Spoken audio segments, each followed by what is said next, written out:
So, a very good evening, everybody, and a very warm welcome to our Lyceum evening. And that's coming to you from the Paul Spiritualist Church down on the south coast of the UK. Very welcome return to our guest tonight, Mr. Leonard Tatt. Len, good evening, sir. Good evening, everyone. Hello. Wonderful to have you back. You're welcome. And Len's talk tonight is why did modern spiritualism begin with Hydesville, 31st of March 1848, and what happened before then to make this necessary? Now, Len's approach and thinking is very unique and it's very, very refreshing.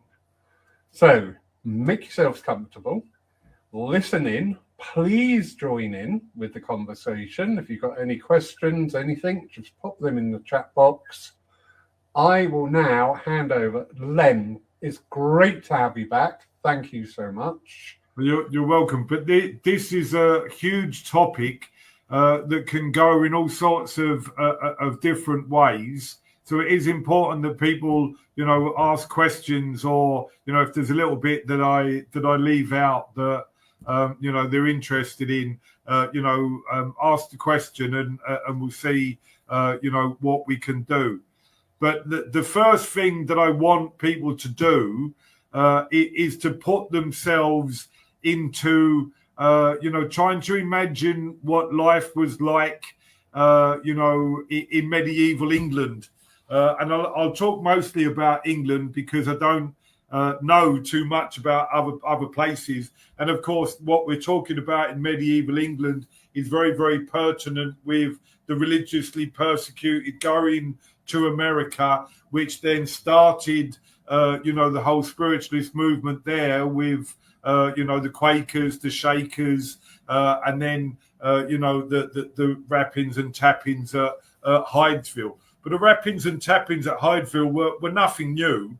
The Wesley brothers, in their house, I always forget the name of the village, but the Wesley brothers at the beginning of their spiritual work had all these raps and taps that were going on, and they asked for them to stop because they said, we're convinced that you're there, but what we want is to grow spiritually and help especially the poor and the confused, the religiously confused. And there was all sorts of reasons why they were religiously confused, at the time.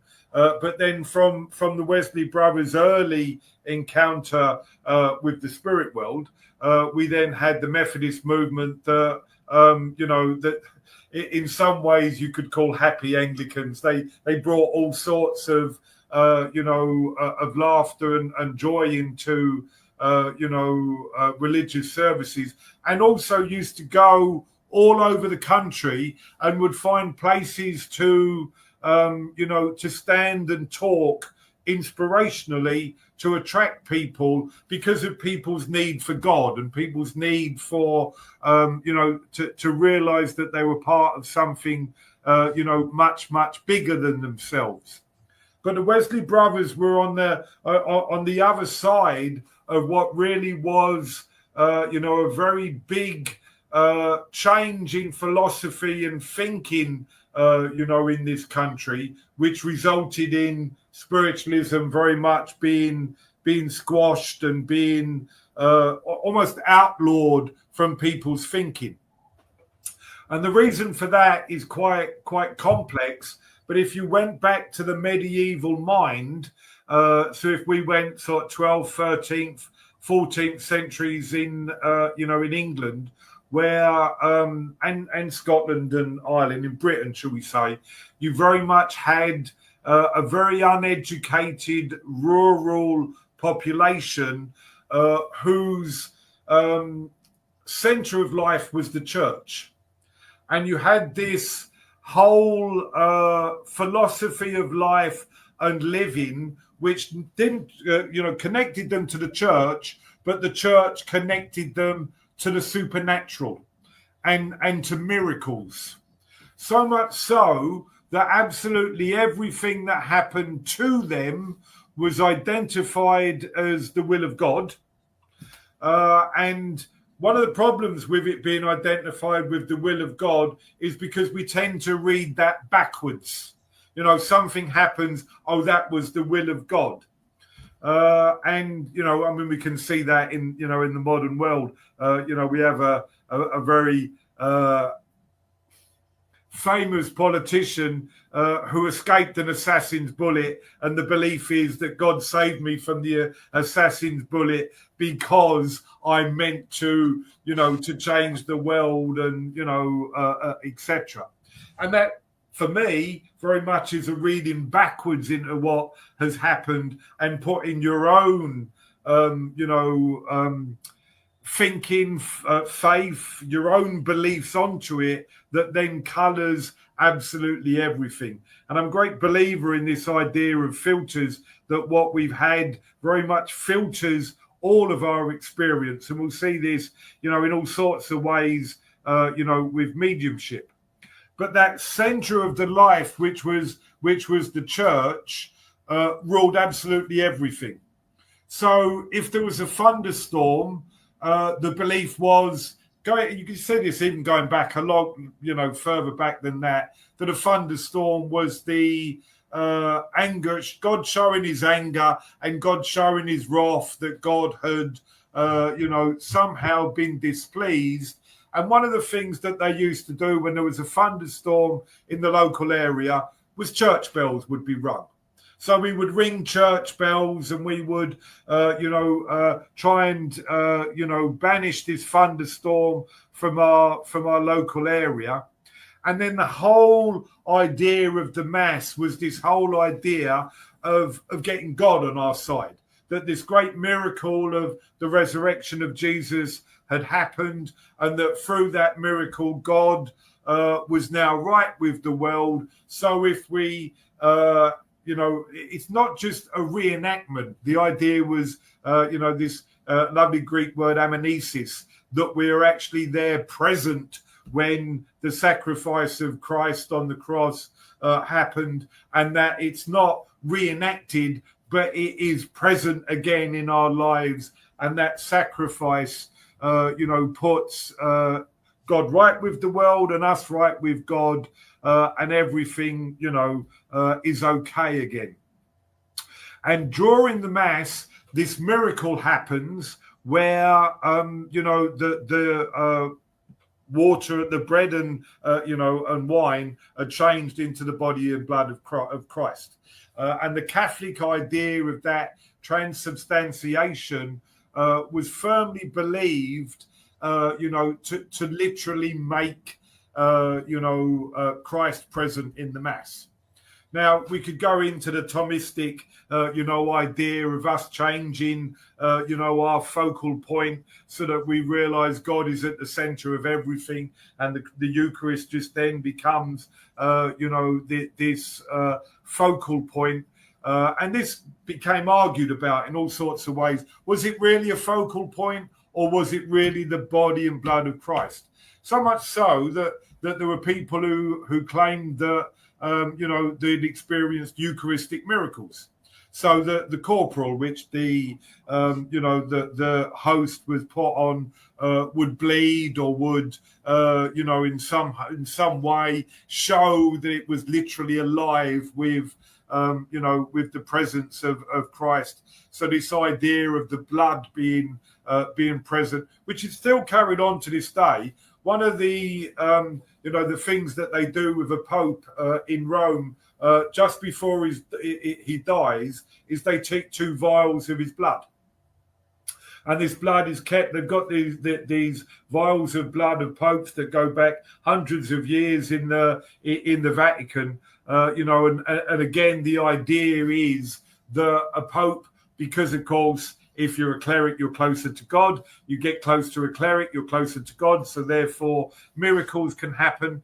And they actually have vials of what they believe, you know, vials of Christ's blood at the, you know, the cathedral in Bruges, the Cathedral of the Precious Blood, which is this blood basically is, you know, coralgified, is, solid for most of the year. But on the feast of the Corpus Christi, it liquefies again and is, shown to be alive and have this presence of God there.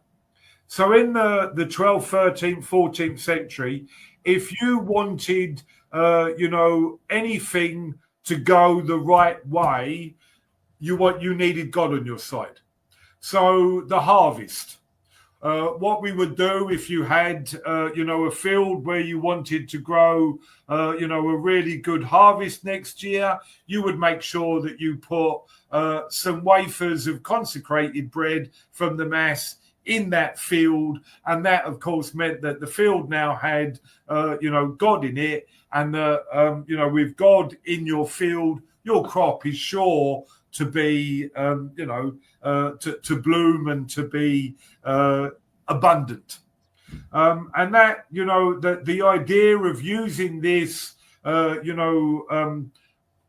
piece of God, shall we say, was so predominant that people believed that if you ate it, you wouldn't suffer any physical illness whatsoever, and that you would, not just prosper after you died, but you would prosper, before you died.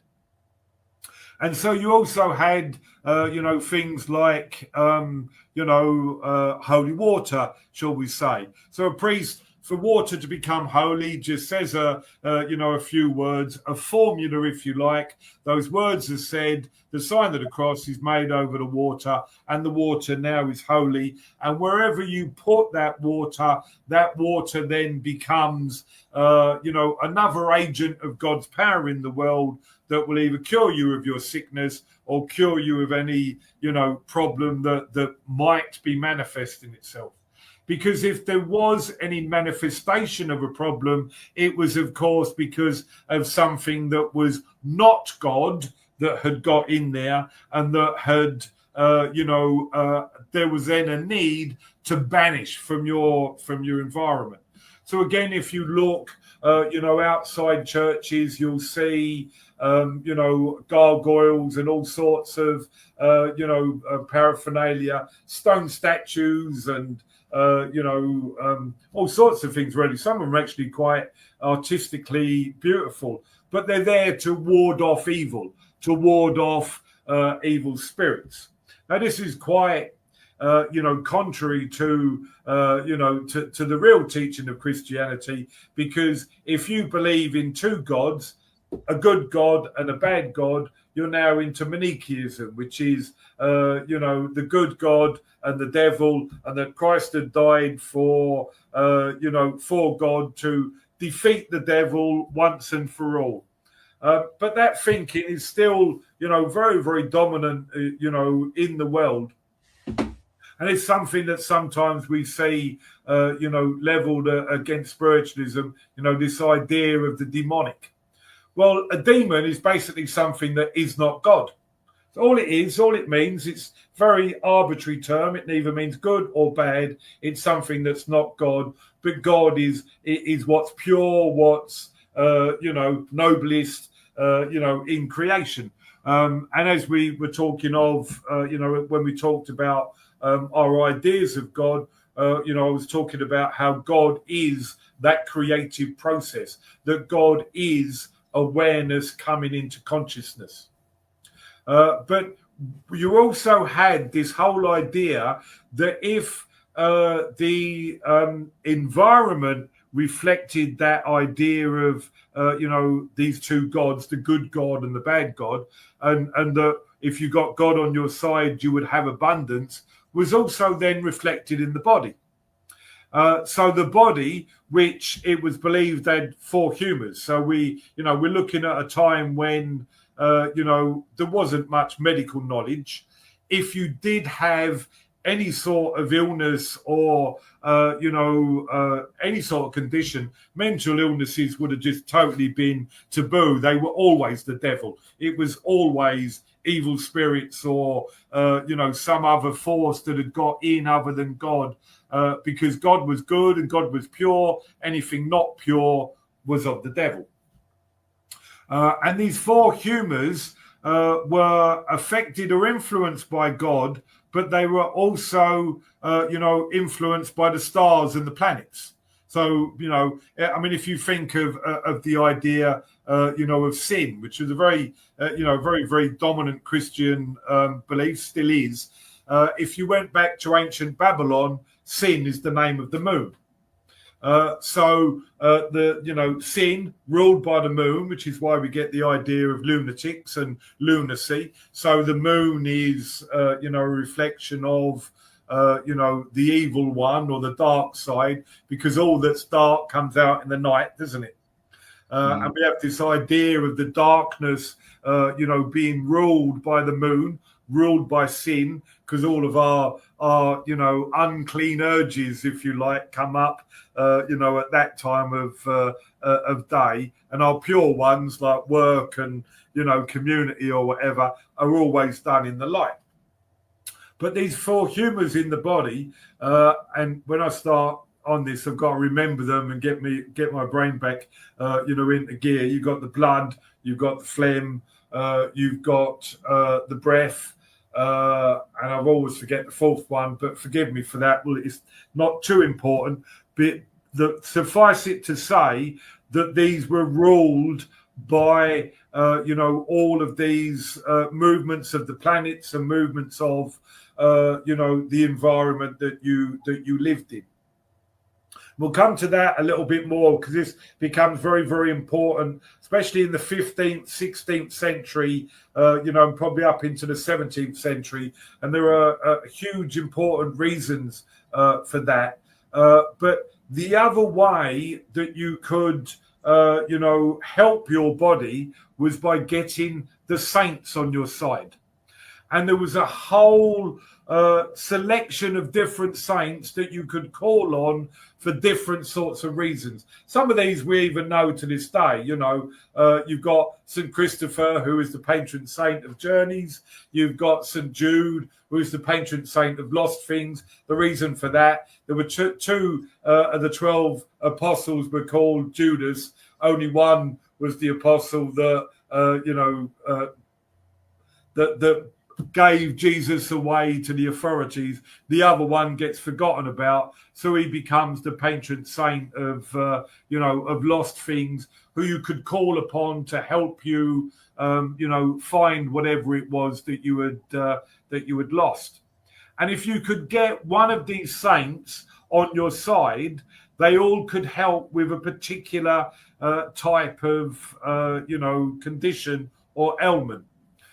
There's one that they still, carry on to this day, St. Blaise. So on St. Blaise's day, what they do, and they still do carry out this ritual, in the Catholic Church. Two candles tied together. They're held by someone's throat. They call on St. Blaise to come and, help with whatever throat condition, that the person had. But if you got St. Blaise on your side, you would never have any problem with your throat, with whatever form that may take, for the rest of your life. And this started to become, quite superstitious and quite silly at times. So, for instance, in Rome, there were 18 churches. When Luther went to Rome, so we're talking about the, early 16th century, 1510, something like that. There were 18 churches that said they had the head of John the Baptist. And that if you touched this head of John the Baptist, that would give you a miraculous cure, that would heal you in some way. And there were all sorts of these relics that, carried on from, some people had the breast milk of Mary, or, their wedding shoes, or whatever it was. And the relics of saints were, just as important. You even had a category of relics. So first-class relics was something that a saint had touched, and if a saint had touched it, then it was holy. And a saint proved that they were a saint because by the time they got to heaven, they were now able to work miraculous cures on earth. And you could then ask that saint, as we said, Saint Blaise, help me with my throat problem, and, all will be well, there. And this was one of the things that Luther actually, fought against, because it just became, a money-making scam. And he even called it a money-making scam, because what was basically going on in all sorts of places, because the saints didn't just look after your health before you died, they looked after your health after you died. And the Mass didn't just look after your health before you died, it looked after your health after you died. So masses were being said, especially for people with money and with, the power to pay for them to be done. The endless masses were said for the benefit of that soul that had died, because you really didn't know what happened after life. And the more that you said, these prayers and these masses for them, it can only help, can't it? Because we're getting God on our side, and we're placing ourselves at this experience of Jesus that saved the world and has given us, a better place to live in. And in Rome, one of the other things that Luther fought against was that they were taking money. The old idea of papal indulgences. If you do this and follow this formula and do this criteria, a soul's released from purgatory. And they're accepting money for that, because it became, instead of do this procedure, it became put some money into a pot, and when you put that money in a pot, somebody's then released, from heaven.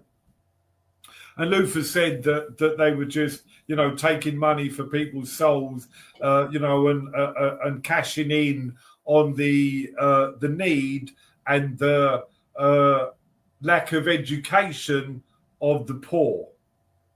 And when that had happened, when Luther starts to, talk about these things in, and tries to bring things into a scientific way, we'd had the whole beginning of the Reformation in Europe, which probably started, especially with people like Erasmus, who living in Rotterdam, quite an amazing fellow. Probably again around the time of Spinoza, when Spinoza was, talking there. But Erasmus very much was trying to be scientific and trying to be much more balanced about these things that were, enabling certain people to take advantage of the less educated, shall we say. And that was around the time that the works of Aristotle was starting to be released, into the West. They'd been banned in the West, as was most teaching that wasn't Christian. So, under the reign of Justinius, anything that was not Christian was banned and was heretical and was, taken away from, anybody's access. But thankfully, all that sort of work went east and ended up in the hands of either Jewish or, Muslim philosophers. And most of our philosophy does go back to arguments between Plato and Aristotle. So Plato didn't believe in ghosts, Aristotle does. Plato doesn't believe in the survival of the physical, of the person after death. Neither of them believe in the survival of the physical body, which Christians do. But the main point of with Aristotle was he believed that what survived our physical death was nous, was the mind. So we get this, it probably gets explained a lot better in the work of someone like Carl Jung, where he talks about collective mind. But Aristotle very much, talks about how everything is emanated with a spirit, that there's a spirit that, and even talks about a world spirit. So we see this come up very much in Wicca, where you get the idea of Gaia, the idea of that world spirit that is the earth. And then you've got all these subordinate spirits, shall we say, that, like salamanders and elves and fairies, etc. And all this goes back to Aristotle, who starts to come into the, to the West a lot more. But we also see around that same time almost a battle between this superstitious belief in the supernatural. And the supernatural was believed at the time to have been the remit of clerics. So, of course, clerics, because they've been ordained, they must be closer to God, because they'd been, separated from the world and were living this godly life, were able to answer these questions and to, gain you access to God. And for hundreds of years, up until around this time, the two had gone very much hand in hand. The healing, you go and see your priest. Spiritual problems, you go and see your priest. You've lost things, you go and see your priest. You got any sort of problem, physical, mental, or whatever it is, you go and see the cleric, because he'll be able to, to help you with that. Because there was no medicine at the time.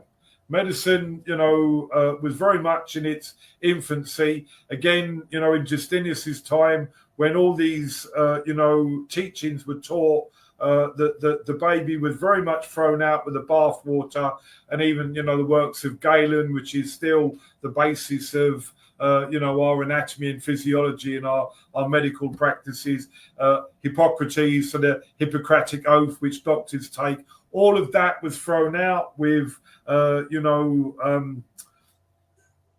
these other useful Aristotelian teaching, and they start to come back in, around the time of Luther, just before then, and you almost get this flourishing of science. So around the time of the 16th century, you get, people like Francis Bacon. A little bit later, you get Francis Bacon is the father of deductive sciences.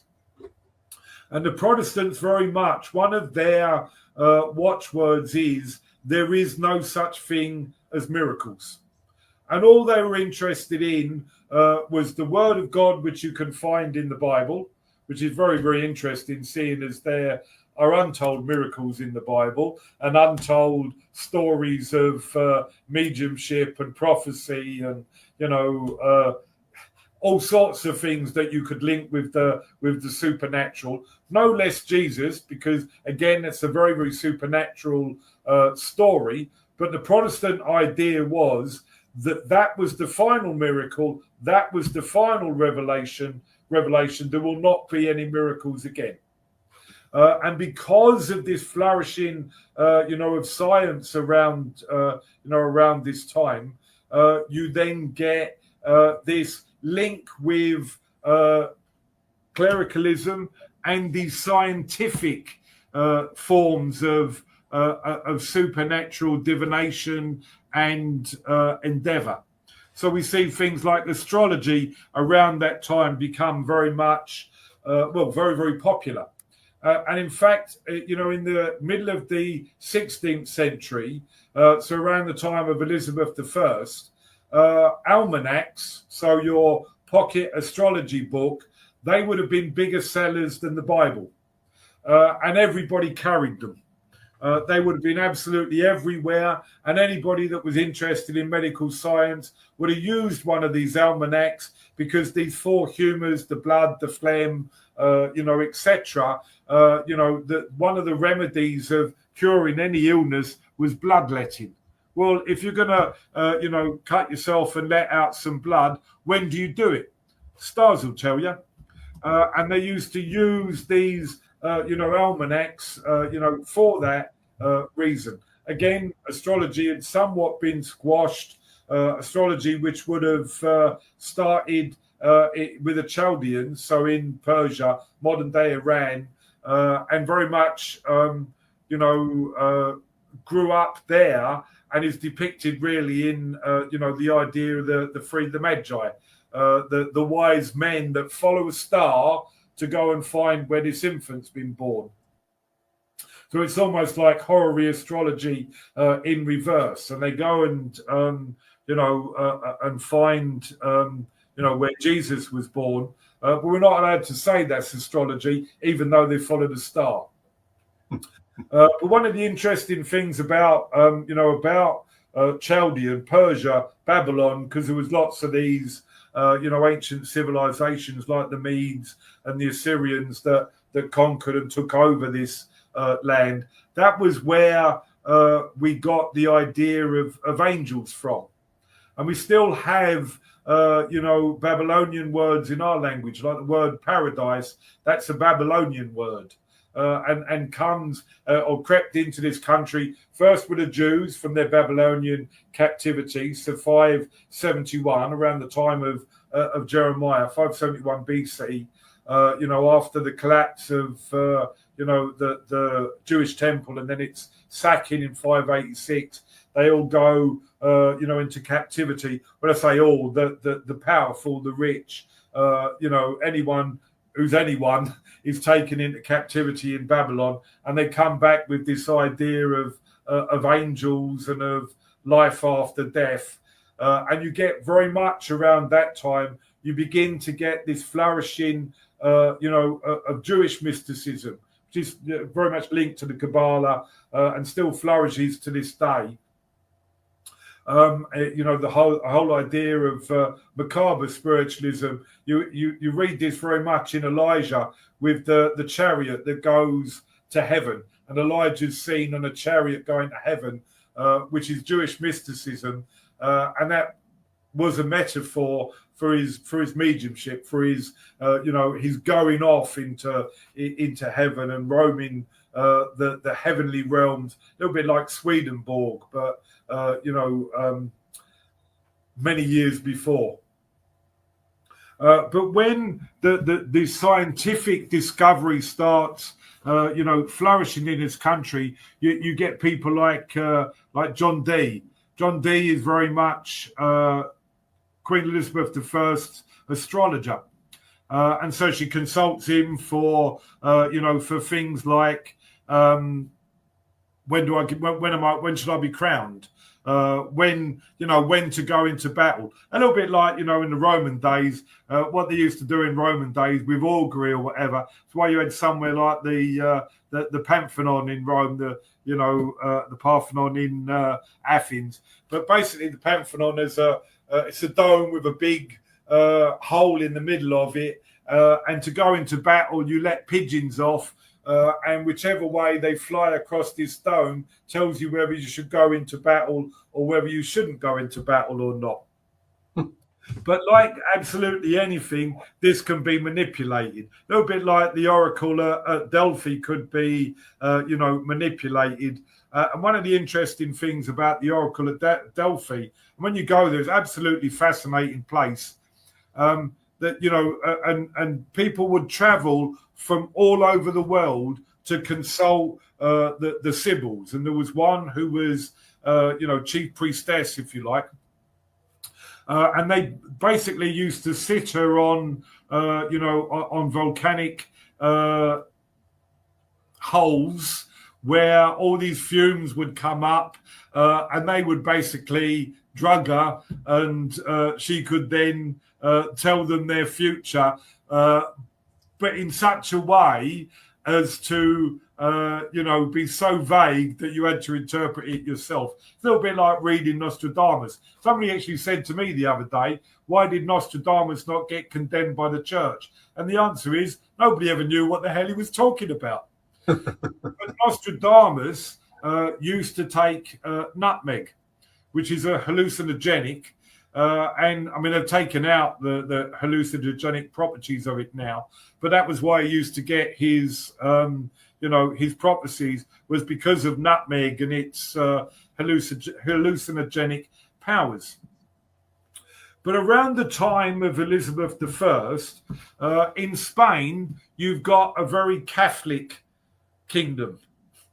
So Philip, who had been married to Mary Tudor, so he'd been married to, the sister of Elizabeth, and Mary, of course, is very, very the first child, the child of Catherine of Aragon, and she very much is Catholic, and anything not Catholic, must be destroyed. So she burns, lots and lots of Protestants. As did, in the opposite direction, Thomas More was burning, all the Protestants that he could find, because the only way to win an argument in the end was basically to burn it. And, that solves all, disagreements of opinion, doesn't it?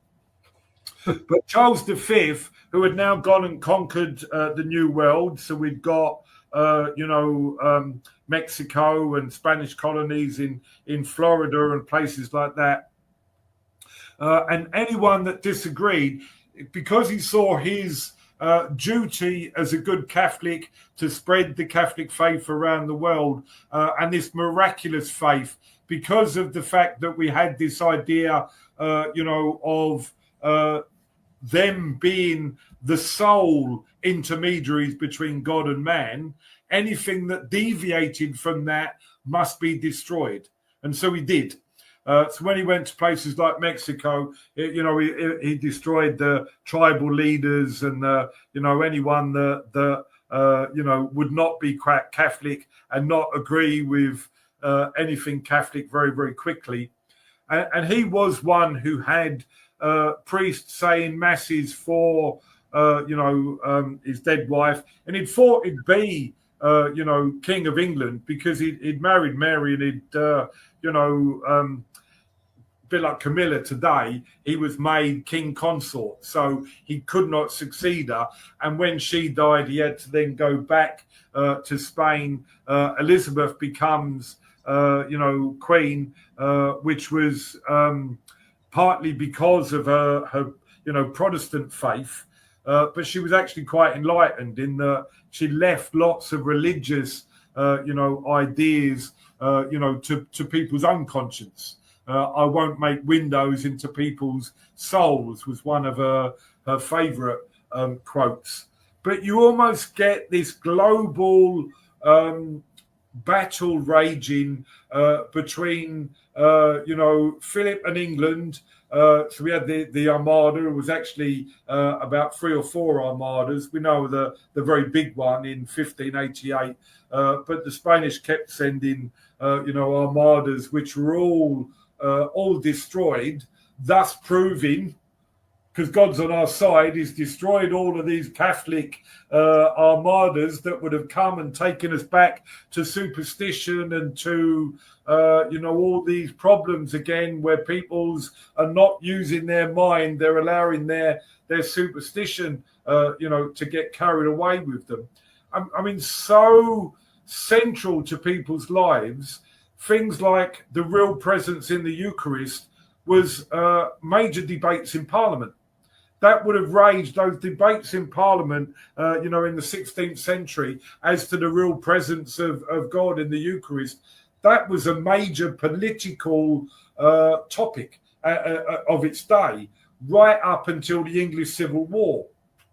And I'll come to that, in a minute. Because we then had the problem of Mary, Queen of Scots. And it's so easy to get these Marys confused because they all had the same name, didn't they? But Mary, Queen of Scots was, was very much Catholic. But she'd grown up, in France, where she'd been married to the King of France, from a very, very early age, Not quite sure off the top of my head how old she was, but she certainly wasn't, older than 11 or 12, but then becomes a widow about 18 or 19. And we get this, arguments between Elizabeth and Mary, which are all centered around, religion. It'd be good to point out that the problem that they had in Europe, which was very, very different to Britain, was the war of religions. So you had the peasants' wars in Germany, where you had people like the Anabaptists who believed in adult baptism. They would have just been wiped out, totally, destroyed because of their belief that, faith in God should be an adult conscious decision. And after the 30 Years' War raged, you had the Peace of Westphalia. And basically the Peace of Westphalia said that the religion of an area was determined by the religion of the monarch. Okay, so the religion of the monarch was so important in everybody, in everybody's spiritual lives. And that led in all sorts of ways to the belief in the divine right of kings and queens. So where we had before this, this idea of the cleric being intermediaries, it was now the king and queen. And they also had healing powers. So on Maundy Thursday, the king would touch people and he would cure them of the scrofula, the king's disease, and that would be accompanied by Maundy Thursday money. And that money is still the idea is still carried on to this day. That the monarch still gives Maundy money to 30, people, But at the time, in the 16th and 17th century, the money would even have been seen as having spiritual power. That if you had one of these coins, that power, because it had been touched by the king, who was the closest you're ever going to get to God, would give you healing powers and healing properties. And this, amazingly enough, you even around the 16th century, there's this, amazing Irish healer, Valentine Greatlakes, who does a healing tour around the country. And he goes, around mostly healing, the rich and the powerful, because they're the only ones, that can afford him. You do get certain circles in the world today that believe, healing should be just for the, for the rich and the powerful, that things like the NHS should die. Why should the poor people get any access to healing? But that's another story. But this Valentino Greatlakes only stops his healing tour when one of his patients doesn't recover. And he's beside himself, because whatever it is, hasn't worked that one time, but all the other times it had worked, but he then goes back to Ireland, so there was mediumship and visiting mediums on these shores, long before the Fox sisters. And what happened, around the time of the death of Mary, Queen of Scots, you had the conspiracies and all that, that went on at the time. But it basically made her son king of both Scotland and England. And you have this strange, thing that goes on. It still goes on even to this day. That whilst he's James the First of England, but the Sixth of Scotland. When the monarch is in Scotland, they're Calvinist, because the religion of Scotland is a different religion to the religion of England. But one of the things about James was he believed himself to be a scientist. So we get the birth of the Royal Society, grows up at the time. You'll get things like the Astronomical Society. So places like Greenwich, where you've got the observatory and all that, they're begun. But he very much was against anything not Protestant. Now, the difference between the Calvinist, belief and the Catholic belief, Catholics believe that it's the Catholics that survive. Calvinists believe that it's a select body of people that survive, and it's quite hard to know who they are. But often the popular belief is that they're either the rich or the powerful, because again, if we looked at how God is bestowing his blessings, it's these blessings that show that you're favored by God. So therefore, not only are you blessed in this life, you'll be blessed in the next life. And this belief still goes on to this day, in certain circles. But James the First becomes obsessed that there's a group of people that are out to get him. We had a big, long belief in the power of curses and the power of, the evil eye, if you like, which again is even more predominant in other societies. But James the First had been orphaned at a very early age. I think he was about 9 months old when his mum dies and he becomes king. His uncle has to look after him. I think he's heard of Montrose. He has to look after him, and he brings him up very much to be a Calvinist Protestant. And he has this innate hatred of anything superstitious, anything mediumistic, and anyone that isn't in the Catholic Church is a witch. So you did have, especially in this country, the idea of witches or cunning people or, the wise woman that you would see instead of, the priest who could help you in all sorts of ways. So there was all that was going along, side that belief at the time. But with James very much believed that these witches were out to get him. And he goes to pick up his bride, from Norway, and there's a storm that rages at sea, which he believes, because there was actually a group of witches, a coven that had met at the time, and he believes that this coven had cast a spell to make that storm rage, which then, was out to kill him. And he was lucky to survive, but he only survived because he was God's chosen, and he was chosen because he had to destroy witchcraft, and he had to destroy anything that wasn't scientific, that wasn't reason-based. And he writes this book called Demonology. So he writes this book. So the King James Bible, he starts around the turn of the 17th century, so about 1601, 1603. Again, you get the Witch of Endor and all that's very much predominant in the King James Bible. The advice against consulting witches, when Saul consults Solomon, who's dead, and comes back and recognizes that he's been called from beyond the grave, which is actually quite a wonderful story because, again, it's a story of mediumship. But the predominant thing for James was, no, you're not meant to do this.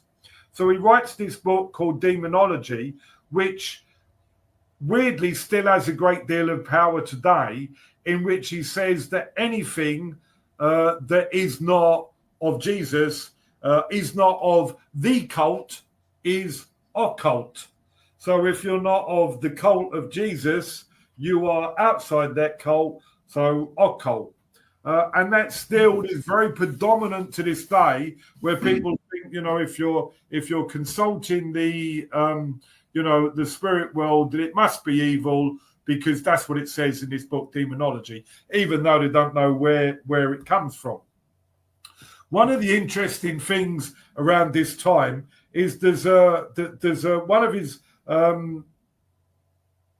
predominant landowners in the country at the time is the Middleton family, who own a place called Stansted Hall, and they are not the Stansted Hall that's where the college is today. It's just, it was a little bit, down the lane there. I think it was the second Stansted Hall, because I think there's been 3 on the site, but I could be wrong. But one of the things that this, this Duke of Middleton, the Middleton family say, is that they're going to fight James's belief in demons and the evilness of the spirit world.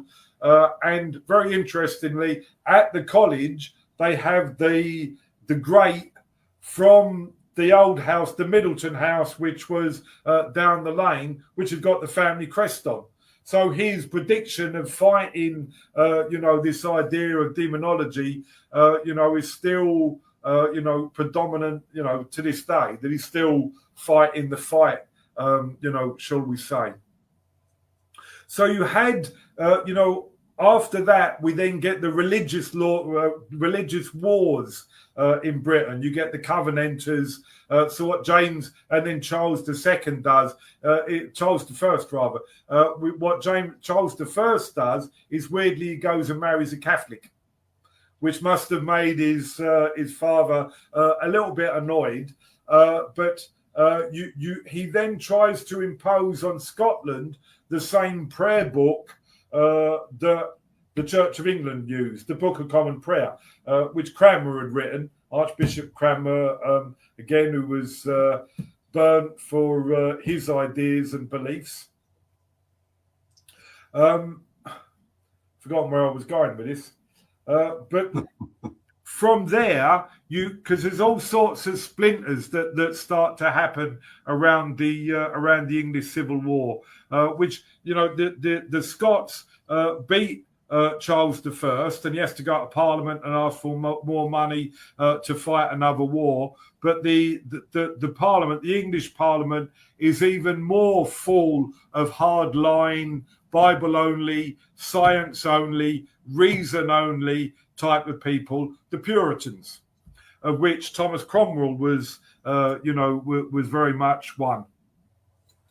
And they are trying to impose this religious belief at the time as all sorts of other splinter groups are happening. You've got the millenarists that believe, that this is the end time, that the English civil wars are the end times, that everything is pointing to the coming of Jesus again.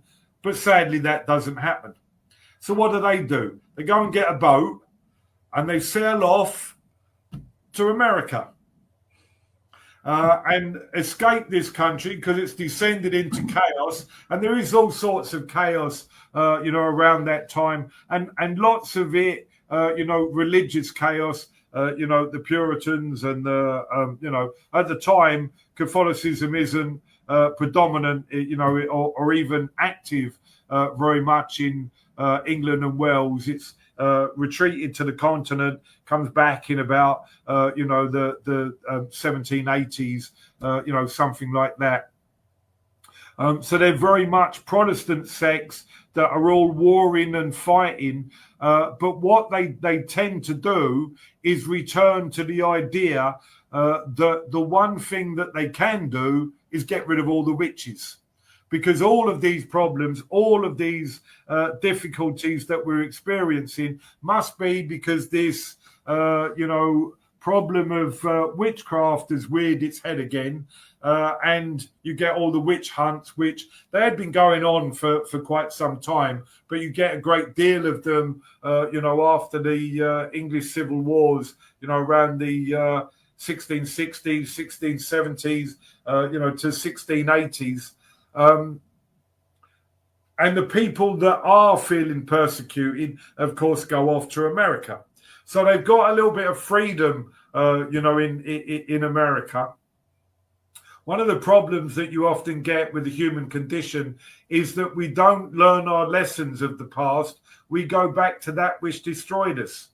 So they go back to destroying other people's difference of opinion, other people's otherworldly beliefs or supernatural beliefs.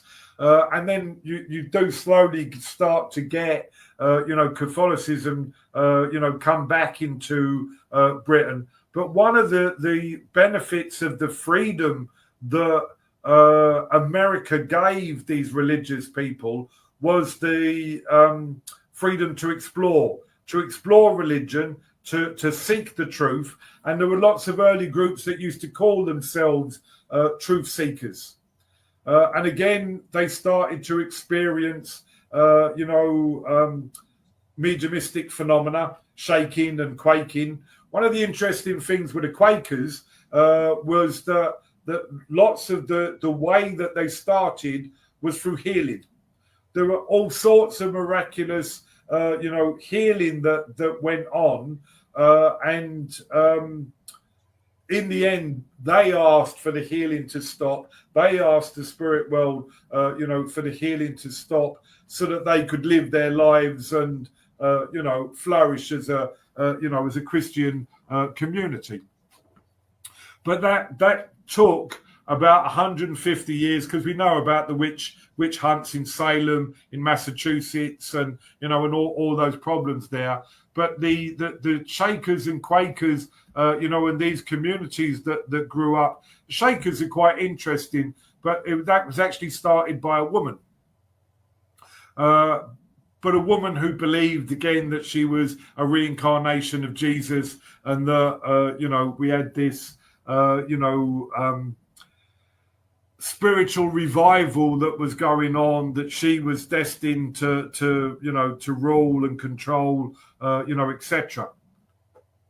But if we then moved along to the to the Fox sisters, and the Fox sisters are very, very interesting, because what you see with the Fox sisters are a little bit like what's going on with spiritualism right now, because there was huge rivalry between them.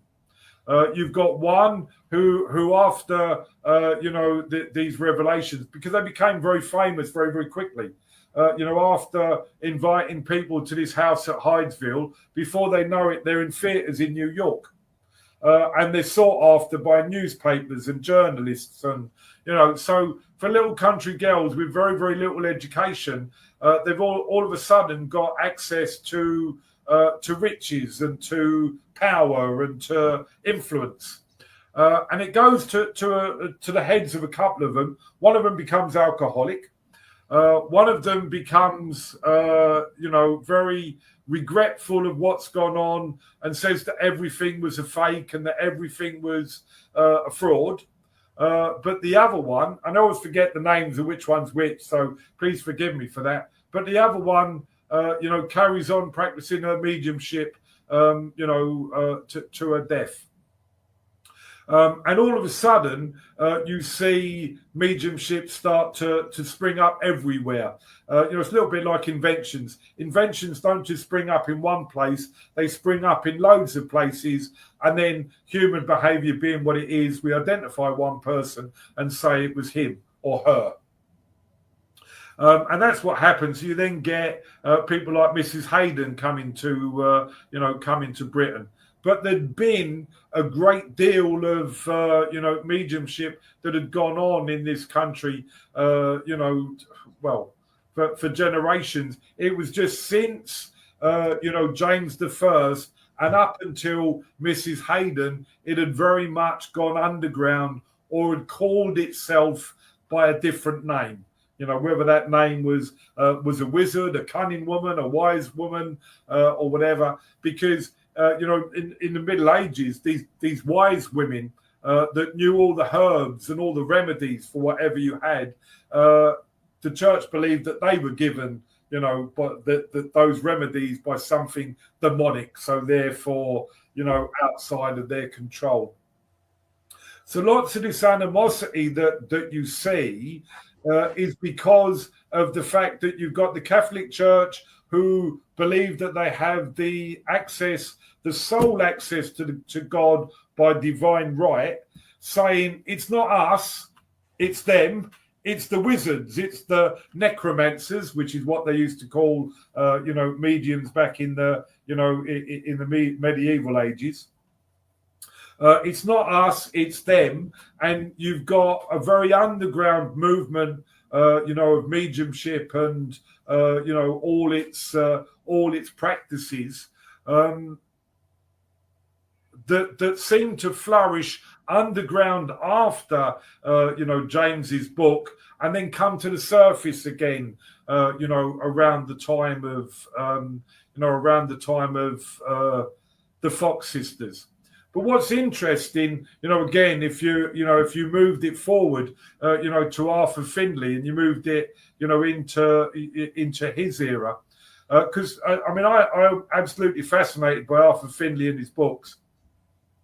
The Edge of the Etheric, is very, very interesting because he places the spirit world scientifically, and he, does all sorts of research. I'm not saying he's right with everything, because I don't believe all religion has started with the mediumship that he was talking about, because mediumship hasn't always been, I've got your mother here or I've got your grandmother here.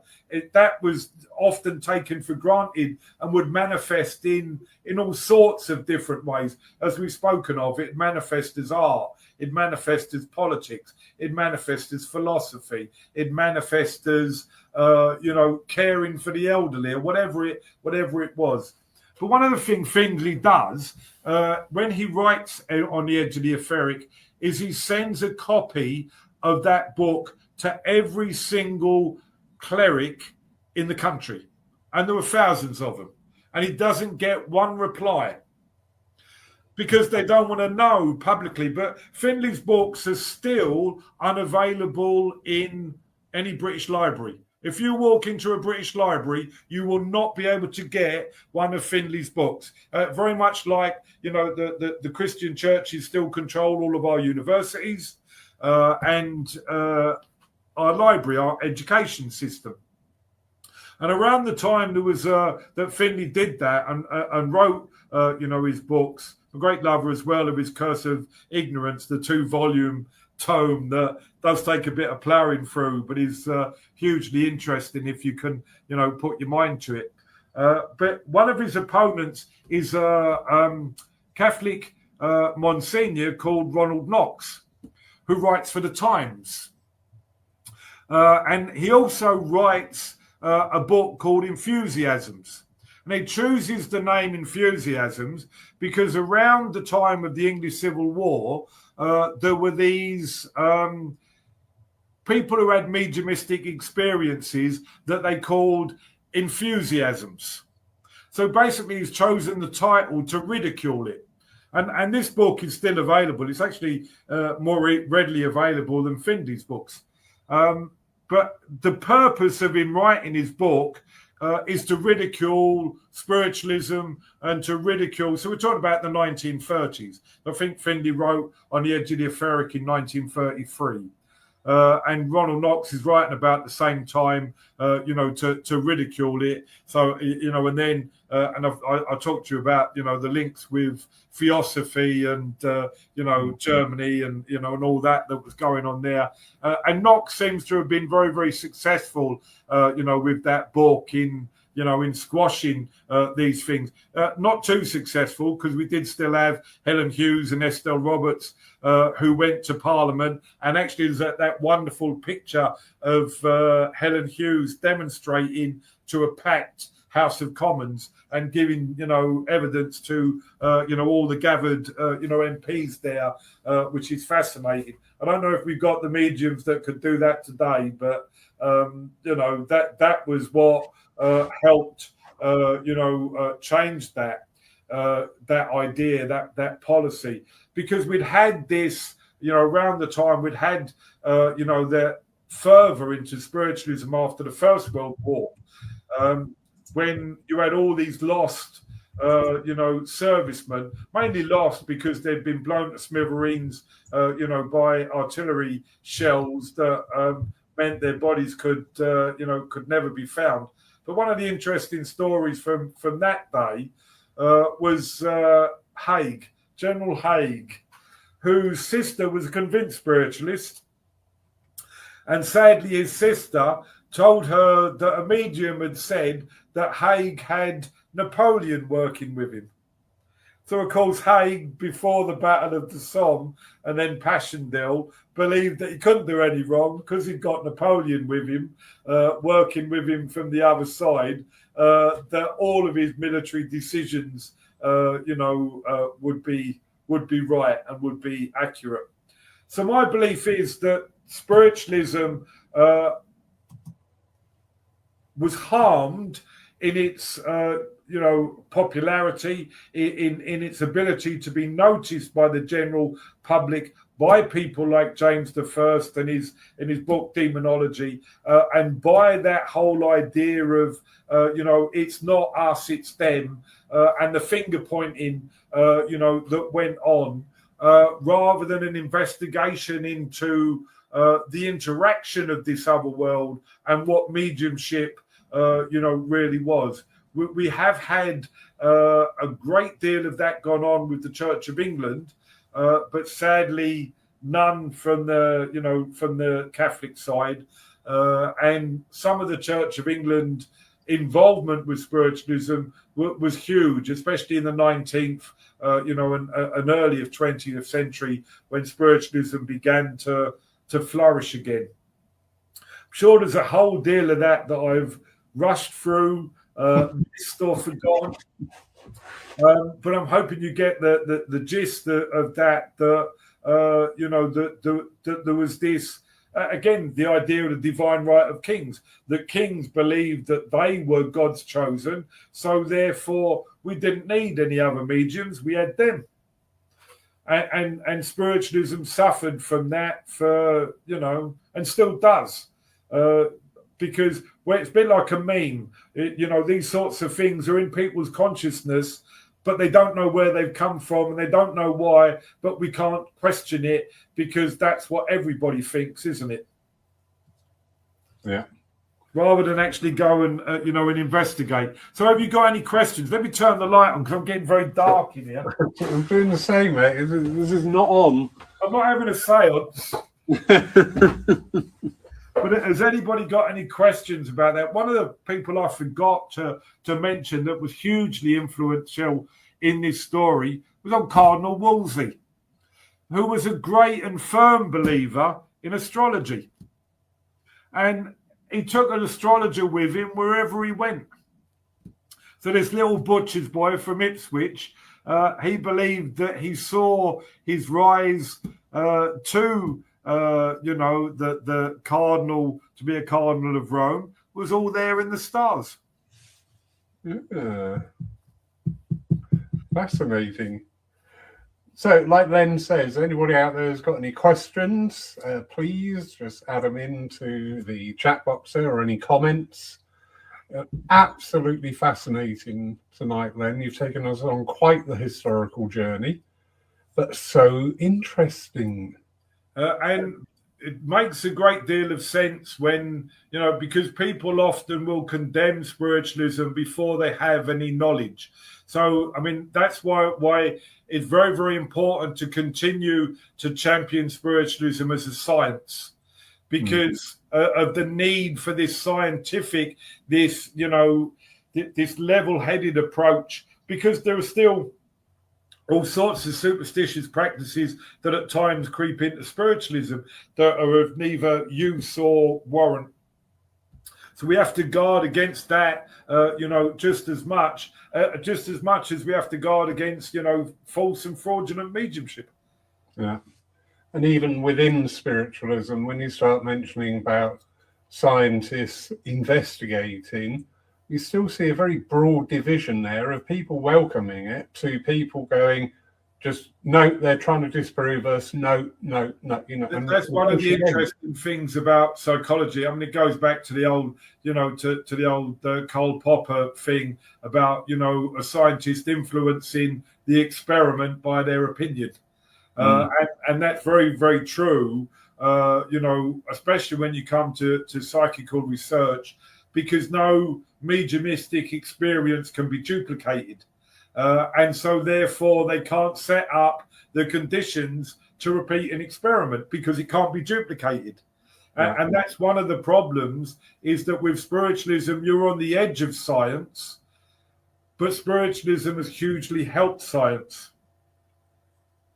And that's it's like the mediums that were predicting the atom. You had Madame Blavatsky and Whitbread and all them that were talking about the atom long before it was scientifically proved. And there's many cases of that throughout history of spiritualism or the spirit world influencing scientists.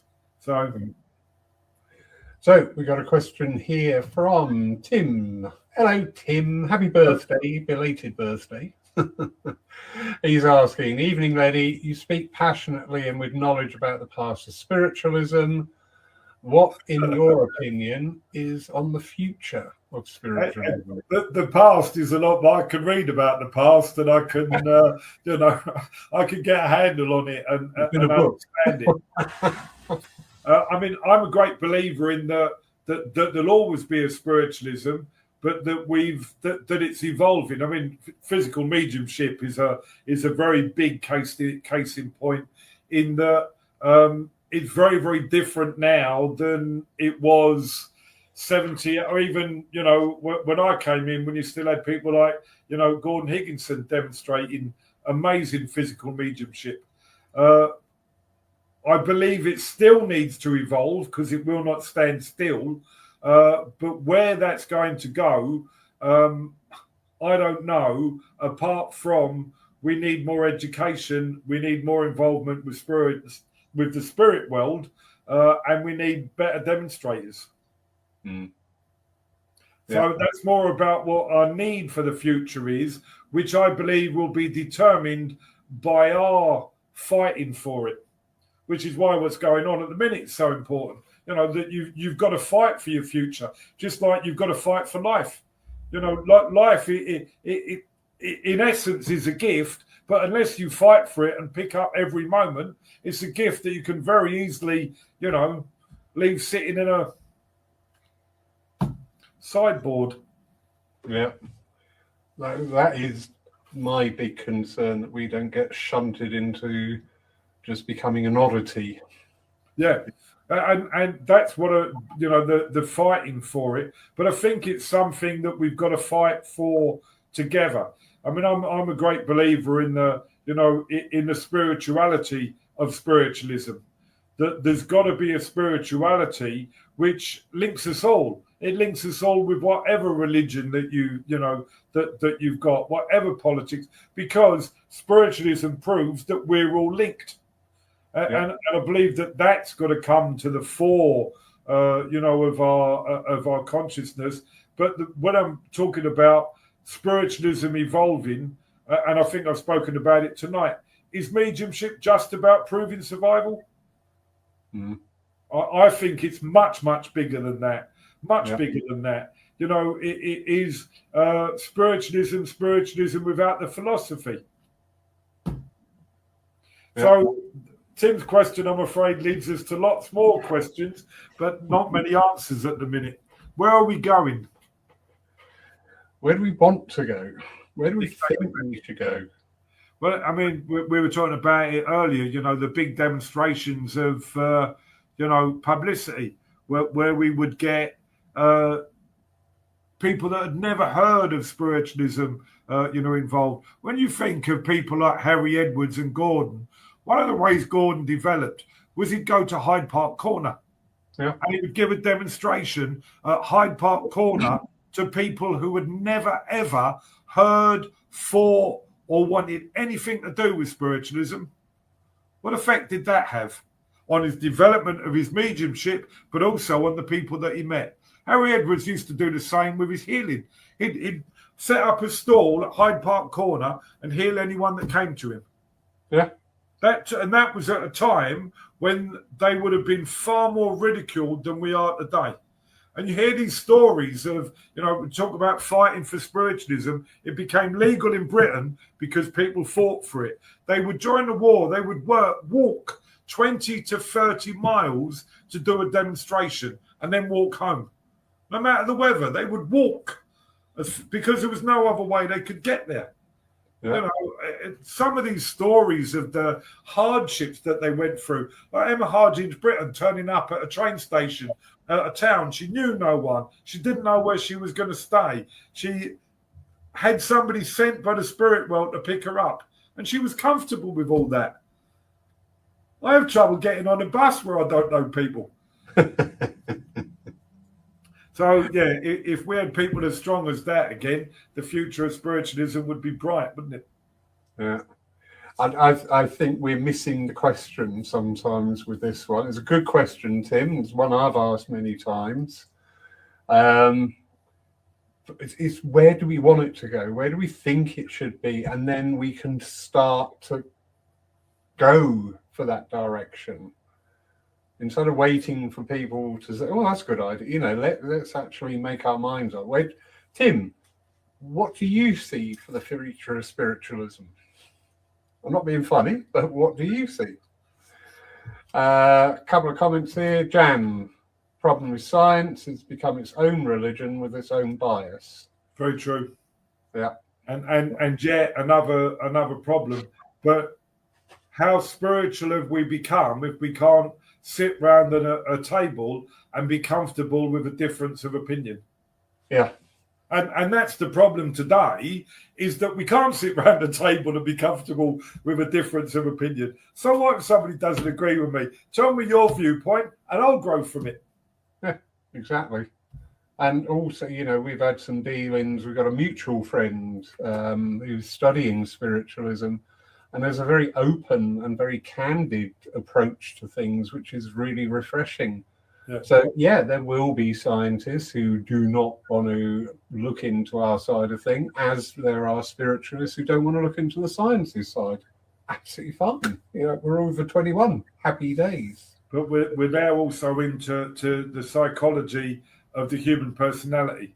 The opinions are formed before an investigation rather than the other way around. And if opinions are formed before an investigation, it's not science. Yeah. Correct. Stephen Mager. He highlights something. And he says there's not a single course on the philosophy of spiritualism at the college. That tells the world we don't care about it. Listening to you, I'm inspired, but there's nowhere to turn. I do have a few things in the pipeline for that I'm hoping to do, but that's I'll have to work them through before. But I think there's that call for philosophy at the AFC has been a long and a hard one. That there are even calls, if you went back to the AGM of 100 years ago. There were times when motions were being put forward that mediumship should not be, demonstrated at a divine service. That only philosophy should be given, and the motion was beaten. But again, as we were talking about, how we see the future of spiritualism, the AFC is our college. We've got to fight for it. It's there to serve us. That we've got to say what we want to see, and help it be seen. So Tim has come back. Well, as Ernie said, I think we're in a period of change, but that change is dictated to us. So where does spiritualism go in the future? Where we spiritualists want to go? Yeah. And I think, that one of the big things with that is overcoming adversity and realizing that our life at times throws us some curveballs that we may think that we've gotten away from it or on a different track, but we're not. Yeah. It just brings us straight back in, because the spirit world will never, ever let you go. They won't. They don't. They can't. Because that's love, which is at the heart of everything. And it is one of the biggest tools that we have, which sadly isn't used a great deal, is education. Yeah. And I don't mean endless workshops on how to beat the spirit world into giving you a better story. We touched on this before we went live, and you said about the sense of community, the spiritual community that was once there. And providing that atmosphere, that place, that understanding of spirituality, which leads to spiritualism. So our view of spiritualism is we talk to dead people. Yeah. That's a pretty narrow and... Very narrow. Yeah. You know, it's the easy option, isn't it? That, you know, oh, what should we do tonight? Oh, let's have a demonstration of mediumship. You know, it's the easy option rather than, you know, oh, we'll have a, you know, discussion group on the fifth principle. What does it mean? You know, there's all sorts of things that you could do. Once you start exploring, you could come up with all of them. You know, loads of different things. Very true. Very true. Let's be creative and create a. You know, I mean, would we have a future if we don't encourage the young to come in? Yeah, I like that. This is a constant thing about, number one, we've got to get the young into our churches. I'm never keen on that because it's like, you've got to come to me. Well, actually, you know, we could do with getting off our backsides and being like our predecessors and going out there. Number two, we've got to give the young something they want to listen to. Yep. Not beat them into, you know, the endless diatribe about the our, what do they call them, the predecessors, the name for them, you know, the pioneers. Yeah. And comparing today's mediums to the mediumship of the pioneers. Now, I've started a bit of a upset online, and actually I think I'm at that age now where I'm not bothered. But this continual attack on the standards of mediumship, hang on, where's the encouragement? Where's the support? Where's the change? Because the spirit world changed with generation, time and time. Yet we seem to be wanting to root back in the past, and everything's got to be like that, otherwise it's no good. Well, actually, we've got to move forward. Yeah. And to do that, we've got to open up our minds, we've got to look at things, engage with things, and that which serves us great, and that which doesn't, just let it go. Stop making a big thing about it. Yeah, and there is that looking forward will take us to the future. I know I'm a great believer in, you know, in the past, but we are standing on, you know, the shoulders of these pioneers. Yeah. But the problem that spiritualism has is that we've been in competition with other religions. The honest truth of it is we're not. We're not in competition with anyone. Mm-hmm. The biggest person that we fight is ourselves. All that's happening in the world is a reflection of what's going on within inside each and every one of us. So if I can calm the battle that goes on within me and not be threatened by someone's difference of opinion, difference of religion, the way they react to me, if I can find it in me to love them no matter what, then I'm starting to wake up to the spirituality that I was promised and the future that I hoped for. Yeah. And I will only find that where? If I get out there in the streets and start to live it. You know, and I've been guilty as, you know, as anyone of at times not working with my mediumship as much as I could or should, or, you know, whatever the real metaphor is. But sometimes you're still working with it, even when you don't know that you are. No, exactly. And that's the point, is that we become so narrowly focused on, you know, we've got to prove survival. Maybe mediumship is offering a comforting word or a hopeful gesture, you know, or reaching out to someone that looks in need. Yeah. Maybe that's the future, because we've certainly forgotten to do it in society. Because it's not just spiritualists that poke fingers at each other. You know, you can turn on the news now and you'd have loads of, it's them, they're causing the problem, they're the issue, they're taking everything we need, they've got it, we want it. And they haven't. Yeah. If you've got breath, you've got everything you need. And you'll have that. If you're fighting for life, you know, you're then, you've got to choose how you fight for it. What is it you're fighting for? And keep asking those questions. Very true. Len, fabulous evening. absolutely amazing. Sincerely, really hope that you will visit us once again. Yes. Wonderful. Yeah, I was just immersed in that journey tonight. Right at the beginning, I'm thinking, well, when are you going to mention Hydesville? But then, now I know where we're going. There was a great deal to get through before Hydesville. That's one of the interesting things, like with somebody like Ronald Knox or whatever. We've got to see it as a station on the journey, not the destination on the journey. That it was part of that history, and they've opened the door. But that door in all sorts of ways. Andrew Jackson Davis was demonstrating before the 31st of March 1848. He was giving, it's always been there. It always will be there. Yeah. Swedenborg, he was the same. Swedenborg, and again, what an absolutely fascinating story. But do we believe everything that Swedenborg said? Yeah. So does our filter the experience we have of the afterlife and of the spirit world? It must do, because that's what mediumship is.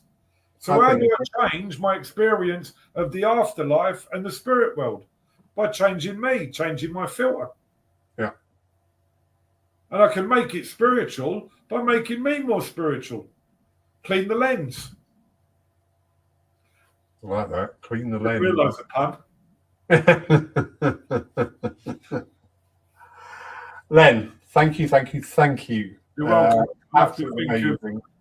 Think of where the next one takes you, because there are all sorts of questions that rise from that that will come to people as they, because I've scratched the surface on some of those, experiences, because you've got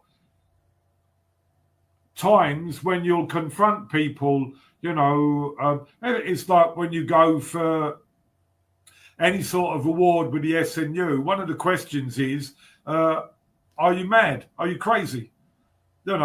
And you can get confronted by that, and do you question yourself and go, well, am I? Have I, whilst it's healthy to question yourself, experiencing the spirit world does not make you mad.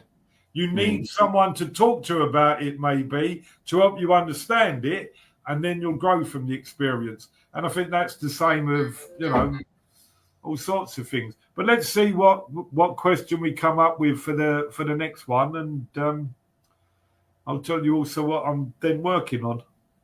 Definitely. Can't wait. Thank you, everybody, for being with us tonight. Please remember, due to the ongoing refurbishment, there will be no live service from Paul tomorrow online. We are only in-house, but we are looking at Tuesday for the works to continue. So fingers crossed we will be back on Sunday week. But in the meantime, on behalf of everybody here, thank you, Len. Everybody who's watched and joined in tonight, thank you. Those who will watch later on catch up, where were you? And those who listen on the podcast, you had some really good feedback from the podcast. People absolutely loved it. So yeah, absolutely. Thank you, everybody, and have a wonderful evening. You're welcome. All right, then I shall go and